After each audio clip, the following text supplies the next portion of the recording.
François Delettan, bonjour. Les élections européennes ont lieu le 7 juin 2009. Vous êtes candidat à la candidature pour le mouvement démocrate. Mais à propos, qui êtes-vous? J'ai 55 ans, je suis marié, j'ai 2 enfants. Et depuis 30 ans, aussi bien sur le plan associatif que sur le plan professionnel, j'ai décidé de consacrer ma vie au service des autres. Donc sur le plan professionnel, je suis directeur, je suis ce qu'on appelle un entrepreneur social, c'est-à-dire directeur de 3 structures d'insertion par l'activité économique, une association intermédiaire qui met à disposition des personnels en difficulté auprès d'entreprises ou bien auprès de particuliers, qui s'appelle Initiative Emploi, une association de services aux personnes qui travaille plus particulièrement dans le cadre de l'APA, pour les personnes en grande dépendance, et une entreprise de travail temporaire d'insertion qui s'appelle l'EPTA.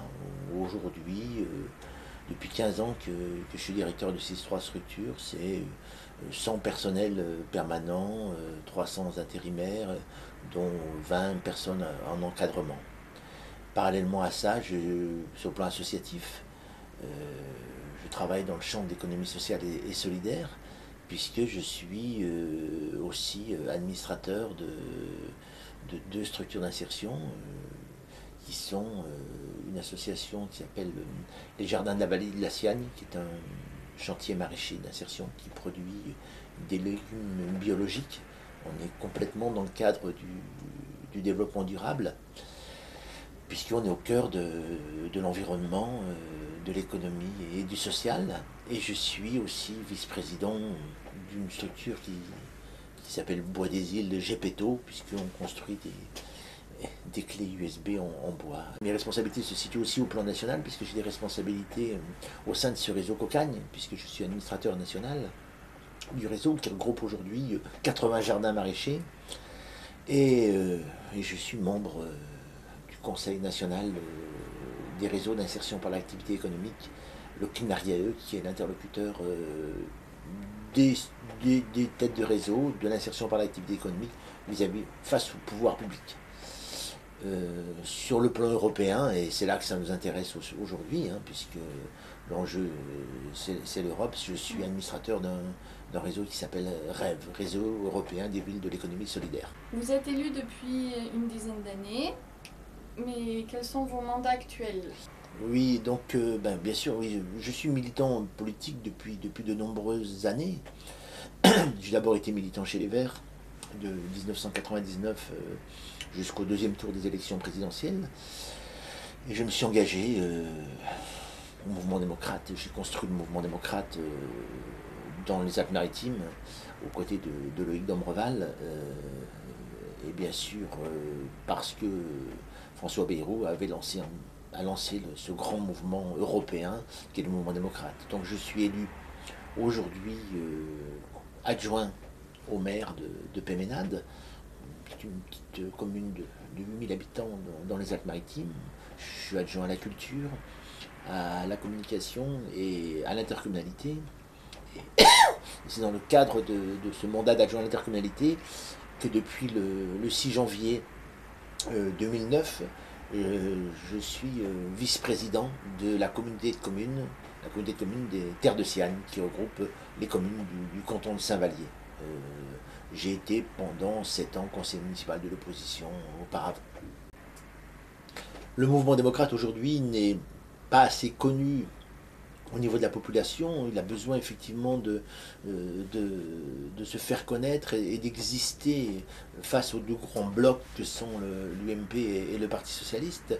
C'est pourquoi nous avons décidé, au sein du mouvement démocrate des Alpes-Maritimes, de se présenter aux élections sénatoriales, aux dernières élections sénatoriales. Et dans ce cadre-là, j'étais numéro 2 de cette liste des élections sénatoriales, sur une liste conduite par Pascal Vaillant, donc liste du mouvement démocrate des Alpes-Maritimes. Alors, quelles sont vos ambitions et vos projets pour ces élections européennes?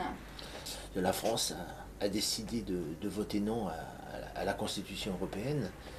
Je pense que c'est un échec d'explication de ce qu'est la Constitution européenne.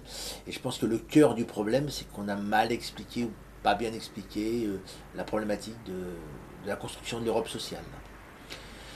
Et c'est l'enjeu de ces élections de 2009. C'est effectivement comment les plus exclus d'entre nous peuvent s'en sortir, surtout en ce moment même. C'est le sujet d'autant plus d'actualité. La crise est très présente et c'est les plus exclus d'entre nous qui en souffrent. Et comment l'Europe peut répondre à cette problématique d'exclusion. Depuis 8 ans, je suis un acteur de la construction de l'Europe sociale. Je suis un acteur de manière très pragmatique, puisque je suis, comme je le disais tout à l'heure, adhérent d'un réseau qui s'appelle REV, réseau européen des villes de l'économie solidaire, un réseau dans lequel on rentre en binôme, c'est-à-dire une structure de l'économie sociale et une collectivité territoriale. Donc ce réseau REV, j'y suis adhérent avec la région Provence-Alpes-Côte d'Azur. Et c'est à l'intérieur de ce réseau REV que je milite depuis 8 ans pour faire des propositions de lutte contre les exclusions. Et c'est dans ce cadre-là que, notamment, j'ai participé à un projet Equal, dans lequel on a travaillé sur la fracture numérique. C'est-à-dire qu'aujourd'hui, il faut se rappeler qu'en France encore, 50% des Français n'ont pas accès à l'outil Internet, et c'est une source d'exclusion. Donc, de manière très concrète, ce que je souhaite, c'est effectivement,